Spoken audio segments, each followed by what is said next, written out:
Hello and welcome to Austin Makani with What Matters podcast. Interestingly enough, we are looking onto political maturity in Africa, the case of Tanzania, and there's no better person. I repeat, there's no better person for me to discuss with political maturity from an outside angle other than with Honorable Zitto Kabwe. Welcome to Austin Makani with What Matters podcast, and thank you for making time to be with us. Thank you so much. We're going to look Grateful. We're going to look onto the political maturity, Honorable Zitto Kabwe, and before we deep dive onto the topic, which I'm delighted the next 30 minutes to look onto this topic, my viewers will be keen to know your particular political journey, and if it started from early ages. When did you start having a feeling like you are gonna be a leader, or you are a leader and you ought to make changes in the community? My political journey is long. It will take more than 30 all your 30 minutes. I just have to be careful and cut it off. I started holding leadership positions since I was in primary school. So I think I had that of taking up responsibilities since I was very young. I was a prefect in my primary school since I was standard 4 all the way until I finished, and then I went to be the head prefect at the secondary school that I went. And of course, in the streets, as you know, the community life, I was taking up responsibilities which can now be defined as political positions from a very young age. And I think I've been following up politics. I remember when I was in standard 2, and I started school a little bit late at the age of 8. Okay. So this is at 9. I had photos of our former leaders in my mathematical set. I had a photo of Kawawa, Abu Jumbe, and Nyerere. Okay. The president and the 2 vice presidents. And I'm thinking of it now, even seeing my kids, like, what was I thinking at that age, having the photo of politicians in my mathematical set, so that every time I open it, I see them. So I think I have been getting subconsciously involved into politics at a very young age, and then here I am. The rest is history. Yeah. And growing up, Honorable Zitto, which political figure precisely impressed you? You admired the most, and you said, when I grow up, I would just like Salim. Okay. I think he, and I don't know the reason why he impressed me at that very young age. You remember Salim became our prime minister in 1984, and I was in standard 1. And before that, he was a foreign minister, but I did not know there was that foreign ministry or whatever. Mm-hmm. But I remember there was a day when Sokoine died. So the whole country was mourning, and I was running, I think, from my football match, and I phoned my mother, speaking with a neighbor, mm-hmm. about who will fill the position of Sokoine. Okay. And as they were discussing, I went and say, Salim Ahmed Salim. Wow. Yes, yeah. And my mother was like, go away, what do you know about these things, Right. And then Salim Ahmed Salim became the prime minister. I remember when he visited Kigoma, I went to the street to receive him. I was very young, I was in standard 2 then. And all the way he has been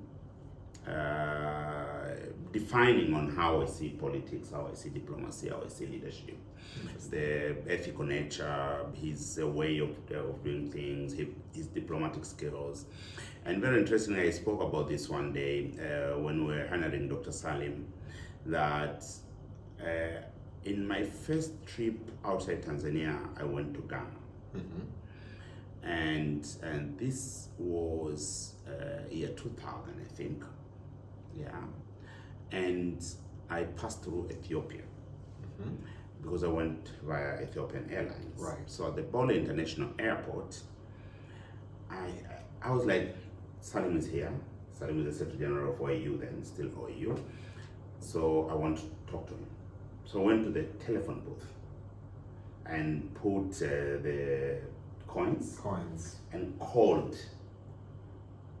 OAU headquarters. Wow. And I asked to speak with Dr. Salim. And the person who received was like, I want to speak with Dr. Salim. Yeah. Who are you? I'm a Tanzanian. I'm passing through. I want to speak with Dr. Salim. And I did not speak with Dr. Salim. 2 years after he retired, I led a delegation of students from the University of Dar to welcome him back home. And I explained this to him, and since then we're like this. Very good. He became a father figure, and here I am. Honorable Zitto, if you ask me to define that act, is a daring act, Yes. which is a plus in political and in attaining political maturity. What attributed to you having a daring act or heart and character like that? I think it's just inborn. I don't think I can pinpoint something that this attributed. I think I'm just like that. I'm daring. Okay. I try to do things that other people don't, and yeah, so it just happened. And maybe I was a child, that you take a coin, Right. you go and call the Secretary General of the whole of Africa. I think I was just a child trying to, so I don't call it daring actually. I was like, I wouldn't do it now. Absolutely. But, yeah. No, but again, you did say that, it was a bold step that you took. So I believe you came across the debate either in school, in university, leaders, born or raised. What is your take? I think leaders are raised. Leaders are not born. raised. Yeah. Even in hereditary system, whether the chiefs in our tribes or the kings of various big kingdoms, they are born as sons and daughters of the kings or queens. But you find some of them poor leaders, some of them very good leaders, So I don't believe that leaders are born, leaders are raised. Yeah. Honorable Zitto, you've served the party that you are in at the moment for 10 years. Yeah. And you are successfully handing over the chairmanship of the party. The leadership of the leadership of the party to another person. Yeah. How has been the experience? It's tough. We founded ACT Wazalendo in 2014, but I became publicly a member and a leader in 2015. We formed the party at the time that was very challenging because there were two big political movements. One, the ruling party, and the other, some opposition parties that came together to form Okawa. And then we formed our own party out of that, and especially I was a member of one of the party, so forming a new party at that critical time wasn't well received. But we managed to go to the election. We won seats at the parliamentary level and councillors across the country. And then we had tough 5 years of shrinking of political space. So my duty in my first term as a party was the survival, just for us to survive.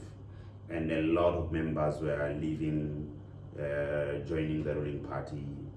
So it was hard. I was telling my colleagues, the shadow cabinet was giving me a farewell 2 days ago, and I told them that there was time I was closing my toilet door, the washroom, and cry and come out that I'm good, I'm strong.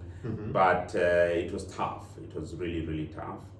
Then the 2020 elections, for the first time I was leading a party whose members lost lives. We lost around 23 members in Zanzibar, and a number of our leaders were arrested, and I had to provide the leadership. That's the time everybody was leaving the country. Everybody in the opposition was leaving the country. So my colleagues were convincing me to leave for safety outside Tanzania. Some of them went to Nairobi, some of them went to Canada, some of them went to other Western countries, and I couldn't leave because first I had an old man, Saif Sharif Hamad in Zanzibar, who at the age of 84, he was still there, but with all the problems, not living. And then I'm a leader of the party that Saif Sharif Hamad is in, and how can I leave? How can I leave that old man alone? So it was hard for me. So I didn't leave. I told my friends, no, you can go, I'm not going. I will remain here.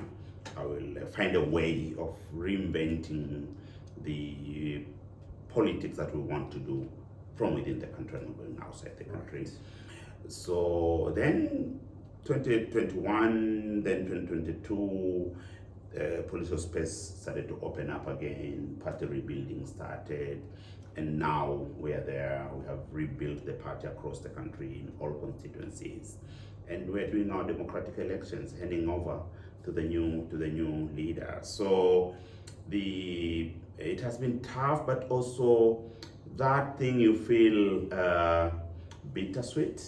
Yeah, you feel tough, but also inside you feel happy that we managed to guide the ship to go be across the bigger waves, and then it has settled, and the new people will take up and lead to the next level.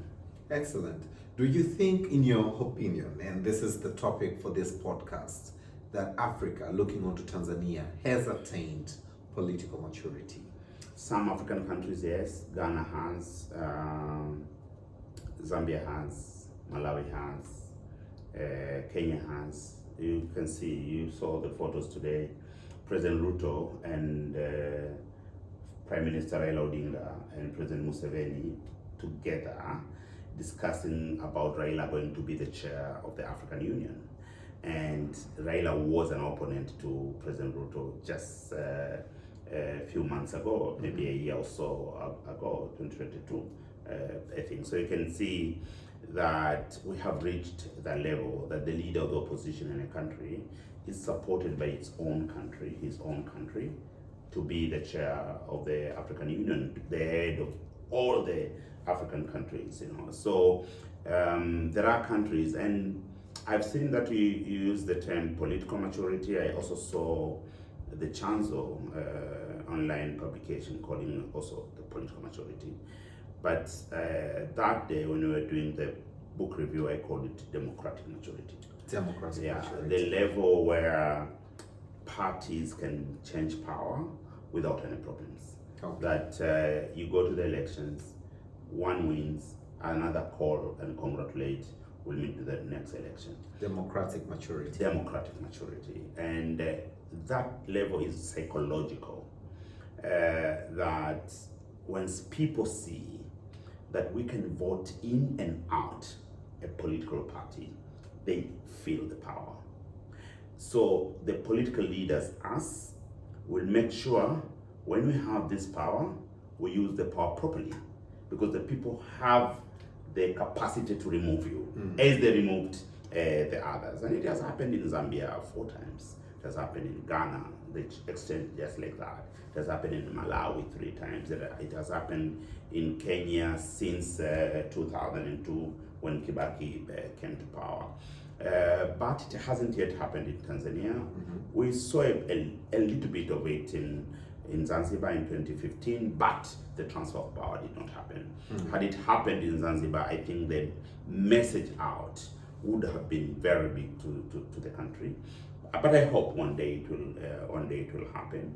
But it goes hand in hand with the politics of issues, where people first of all, they see each other as contenders of power and not enemies. And it's not easy for this. Even within political parties, where you find you have an idea which is different from the other one, you are fought to the end just because you have a different idea.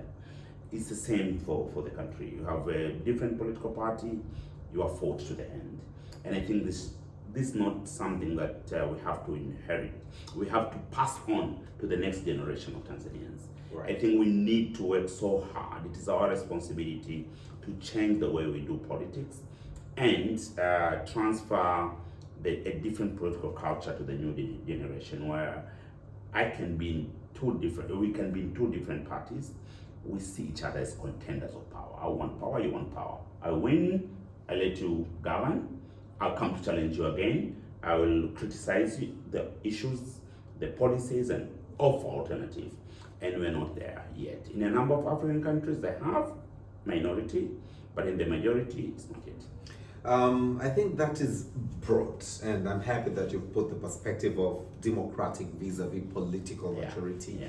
And because that was going to be my next question, what is the understanding of political maturity? But let's go back again to you relinquishing powers after your tenure as the leader of ACT, was the land of Honorable Zitto.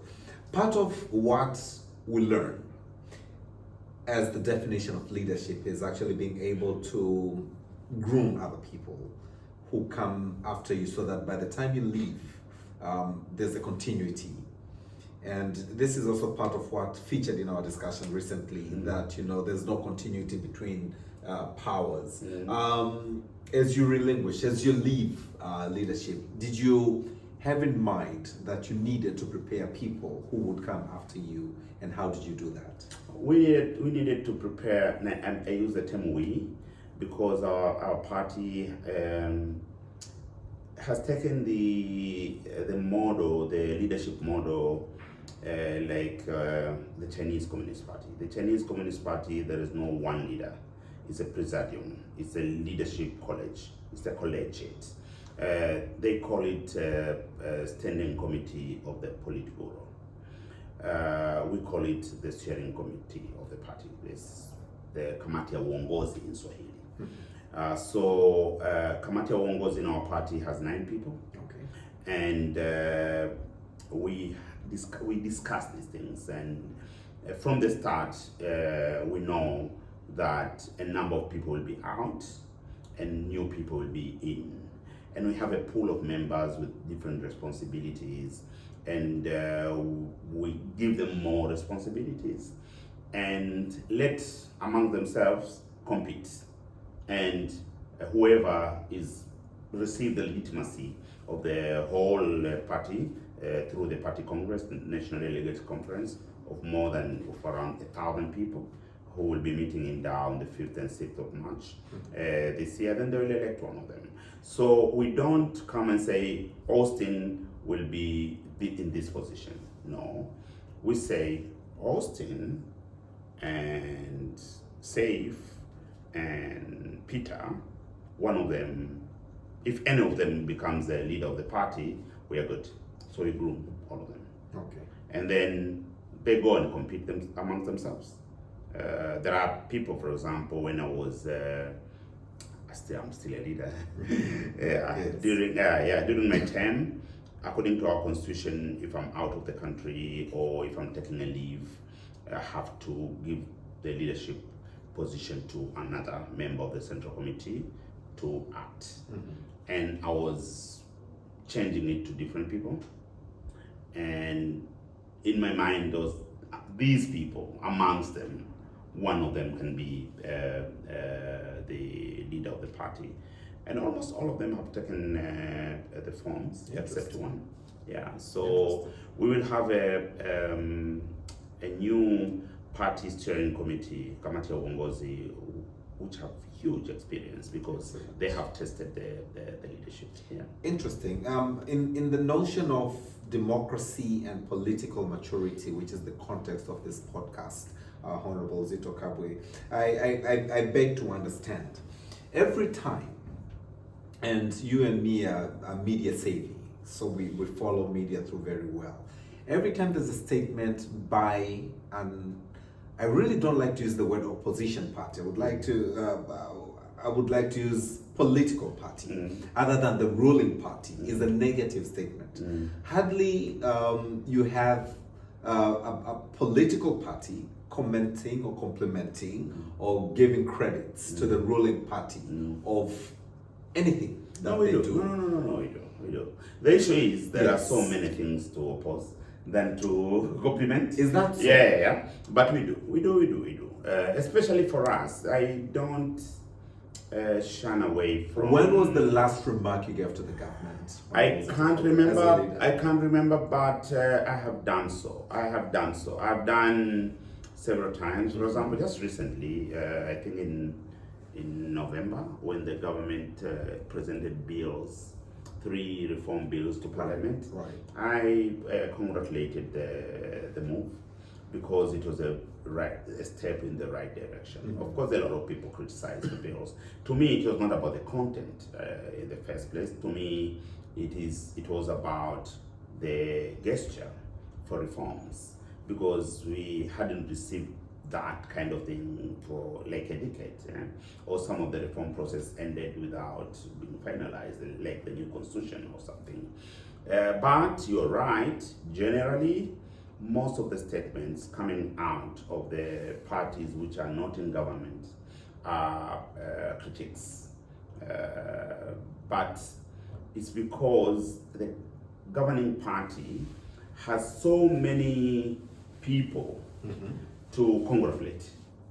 So if you join the bandwagon of congratulating, you are killing the space to pinpoint the shortcomings. And that's our duty. The duty of an opposition, as you don't like to call it, or the duty of a party that is not in power, that is not governing, is to show the people the shortcomings of the governing party and provide the alternative solution. What we lack in Tanzania is that part of providing the alternative. Okay. That part we do very little, because it is easier to be the party against than being the party for. And we are trying, it's hard even in us. We have discussions in the party central committee meetings about, we're acting like an NGO. How do you advise the government to do this and this? You know? But we tell them, we're a political party. Tomorrow you're in office. You will not run the government by being against. Because being against is so easy. You have to run the government by being, by having an alternative platform. What do you say about, let's say, power problem? What do you say about the sugar crisis? What do you say about the health insurance issue? What do you say about education? You need to have your own program that you will use to govern. And you cannot have it by just all the time say, the education system is bad. And then, what is good? We have electricity crisis. Then what would you do? What would you do different? What more can you do these people are not doing? It is hard. We're trying. I'm not saying that we have achieved the level we would like, but it is something that has to be tried over and over again, so that when you have 3 major political parties there, you can say CCM stands for this, ACT stands for this, Chadema stands for this. Now you cannot.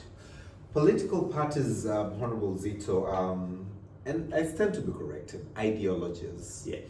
Is leadership about transformation, or is leadership about ideologies? For me, I'm looking on to, and I really want to pick from your brains right now, but I'm looking on to having leadership, not a leader, having leadership that really aspires to transform, even if that person stands alone. Yeah.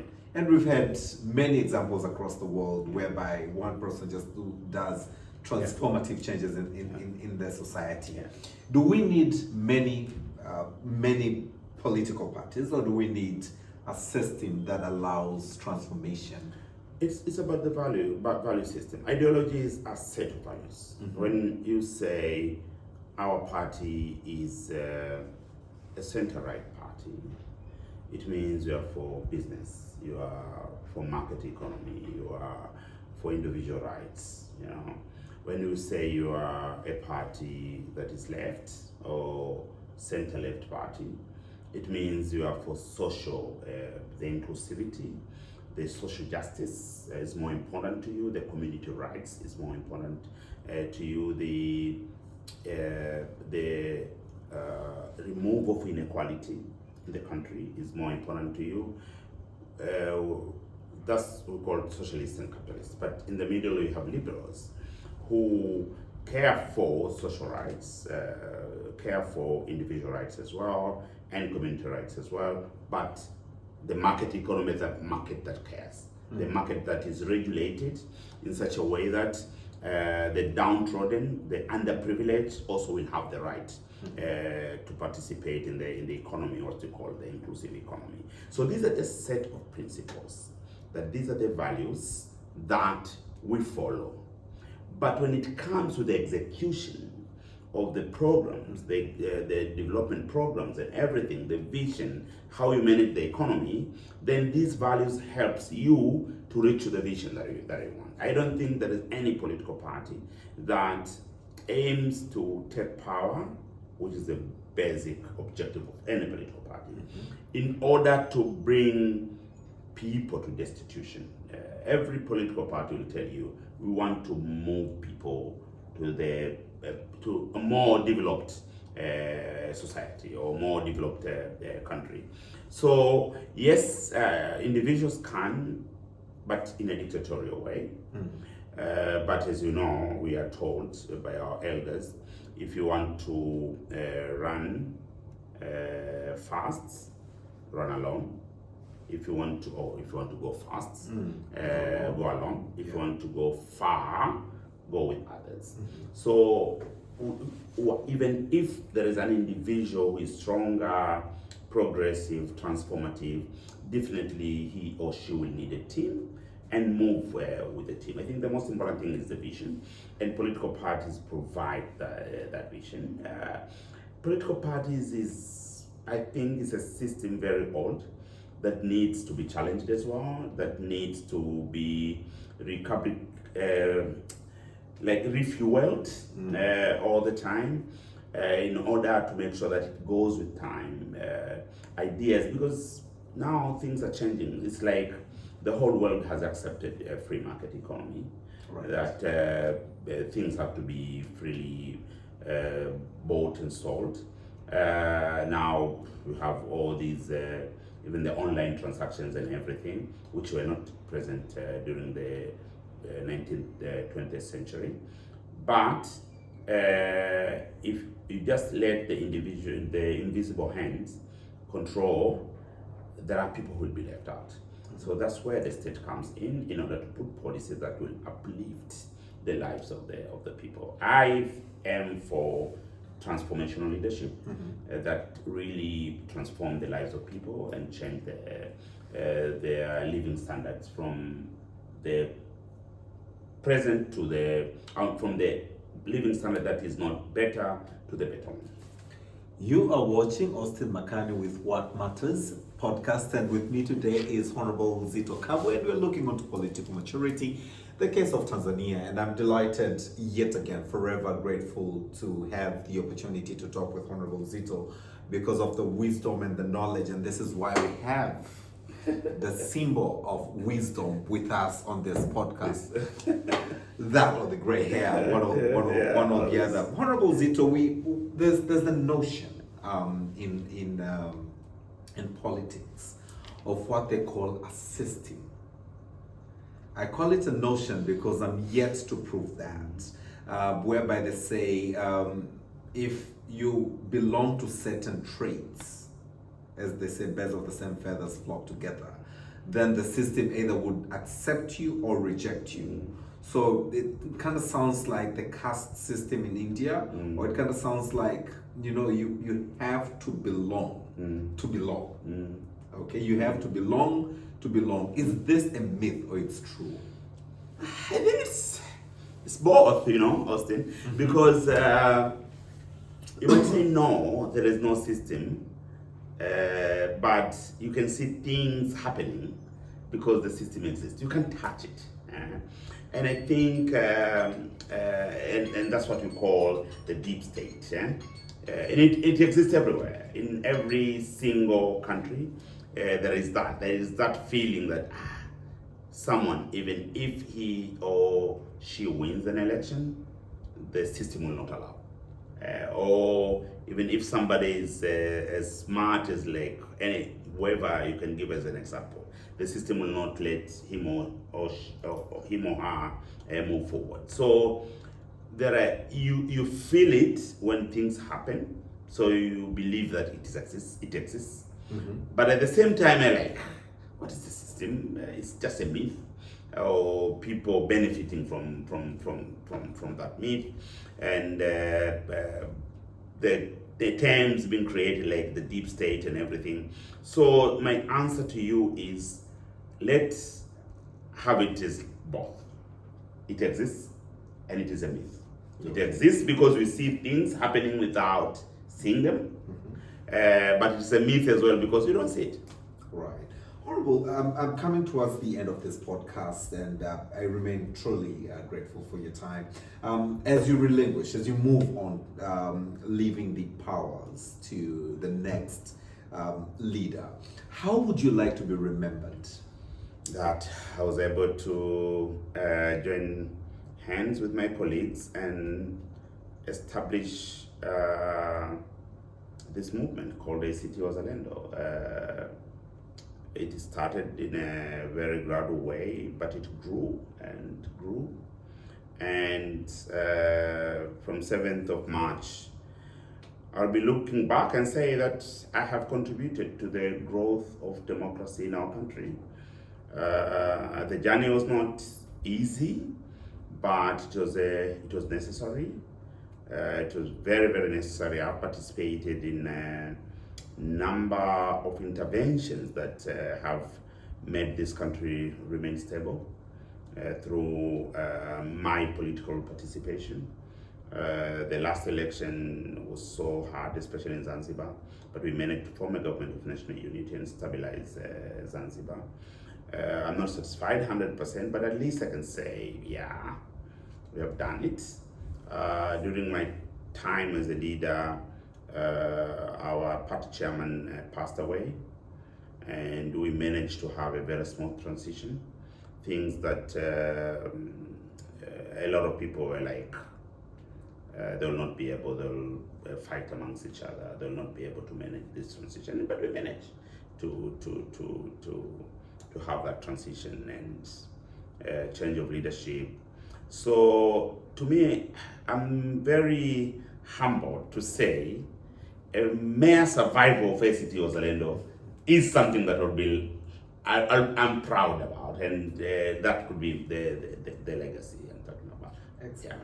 Yeah. My very final, Honorable Zitto, you've had great moments, I believe, over the tenure, and of course you've had bitter moments, and I believe memories that you really want to leave back behind are the great memories that you want the younger generation or the upcoming generation to really embrace.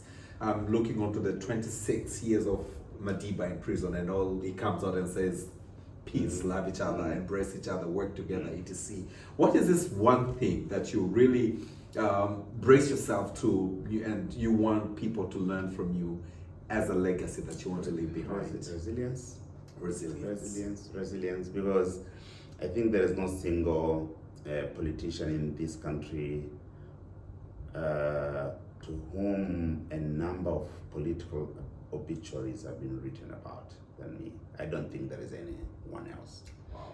And the fact that I'm here, led a party for 2 terms, and deliver the baton, give the baton to the next leader is the highest indicator of the level of the resilience. And I thank God that I managed to have that. And I have the other day, you told me what is your best quote, Yes. but you do not have time to go on to that. go on to that. Yes. I think to me there are so many quotes, but this one keeps me want to do more things. It is a quote. I don't know if I'll be able to phrase it the way he phrased it. It is a quote from President Hakainde Chilema, the current president of Zambia, who said that the next generation of Africans will not remember us by looking at where we fell down. They'll remember us by looking how many times we managed to wake up and surge forward. Wow. And I think it's very inspiring because all the time you fail, but that you can be able to stand up and move forward. I think it's the most important thing that should be. I would like the younger generation to take on. Absolutely. I'm taking your time. You will know which ones to take, which ones not to take. Right. There are two things. Like always, when I'm in tough moments, two things comes to my mind and tell me, fight on. You can go through this. One, I was a long time ago, like 20 years ago, 25 years ago, I watched the Serengeti migration, the wildebeest crossing Mara River. Yes. And some of the wildebeest being taken away by crocodiles. Yeah.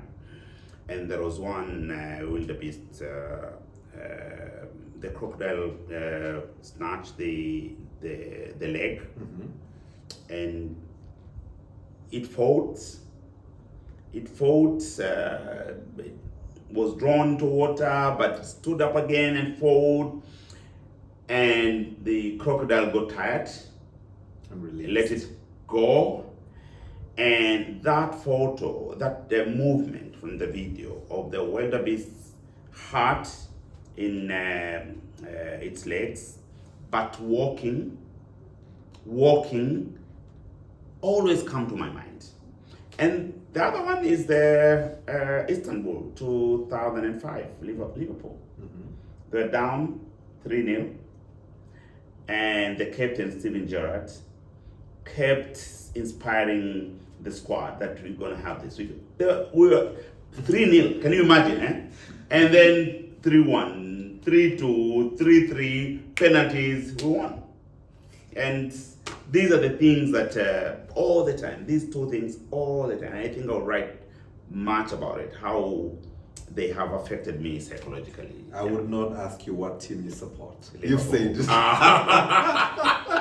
Liverpool. And this truly marks the end of Austin Makani with What Matters podcast, looking onto political maturity and democratic political maturity. And interest of time, I'm trying to grasp this terminologies myself, but I'm trying to grasp the whole concept myself of what maturity is, and can Tanzania been able to attain the maturity? What are the indicators that we've attained maturity? Can we ever attain the maturity in Tanzania in that context that you explained? And I believe it's a learning curve. Yeah. And I believe as president of the quotation that you said, you fall 7 times, you get up 8 times. Yes. And I believe we will certainly get there. Yeah. So for me, it's to really wish you all the best in your next endeavors, which I would not ask you now. What are you up to? But I want to go into business. I want to try new things. I'll write. I'll do some international work. I already have offers to international NGO. I'm already serving in one of them as a board member of the former president of Zambia, Mwanawasa, Levi Mwanawasa Foundation. So I'm taking 2 more. But also, I'd like to try get into the private sector. Be rest assured, the political arena of Tanzania will miss you. Maybe they'll not. Thank you so much. All the very best, and thank you so much. Watch the next episode. Thank you for watching Austin Makani with What Matters podcast.